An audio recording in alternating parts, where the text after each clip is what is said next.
பசுக்க கம்மல பாரு அது பூஜைல நடக்குதா? அப்படி. ஆமா. ஓம் ஒளி வளர் விளக்கே போற்றி. மில்லுக்காரன் பொண்டாட்டி மேக்கப் பாரு. ஓம் ஒளி வளர் விளக்கே போற்றி. வீட்டுக்காரன் மேல் வீட்டுக்காரன் பார்க்காம பாரு. அதாவது புதுல பூஜை கையில இருக்கு பாருங்க. கண்ணு அங்க வரலுமோ இங்க வரலுமோ. அம்மா பூஜை இல்லையா? அம்மா பூஜை இடிக்கு போறான். புருஷனமா இவட்டே பேசிட்டு இருக்காங்க. வாய் பழகி செய்து விட்டுட்டாரு. அம்மாடி. ஏடி பட்டு எடுத்துனா மட்டும் 3500 ரூபாய்க்கு எடுத்துறா. பட்டு எடுத்து சும்மா இருந்தா. கிலோ கலர் நல்லா இருக்கு ஒரு லேஸ் அப்படின்றோம். ஏன்னா மயில் தான் எரியுமே. முதல் 2 எடுத்து தான் முதல் 2 எடுத்து தான் கூட்டத்தோட கவிதா அவன் புருஷன் வெளியில எவ்வளவு பார்ப்பான். 3000 வரையும் எடுப்பான். சரி புருஷன் குடிக்காரன் தான் இருப்பான். அவன் வேட்டி உழுந்து அவுத்து விடாலும் எடுத்துக்கிட்டு அவன் தயாரா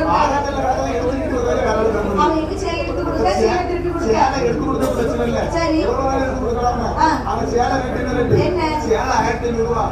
அது சட்டத்துக்கு 4000 ரூபாய். அந்த சேலை கெட்டையாவது செய்தானா? அதை கெட்ட மாட்டா அது கதைங்களே.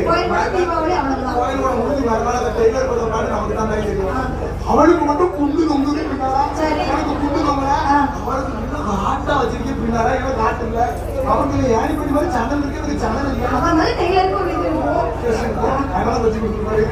அப்படி கிடையாதா? குண்டு தொங்க போட்டு போறோம். ஆள் வந்து பார்த்துருக்கா. இவன் கருமத்தூர் இருக்கா. அப்புறம் கருமத்தூர் 20 ரூபாய்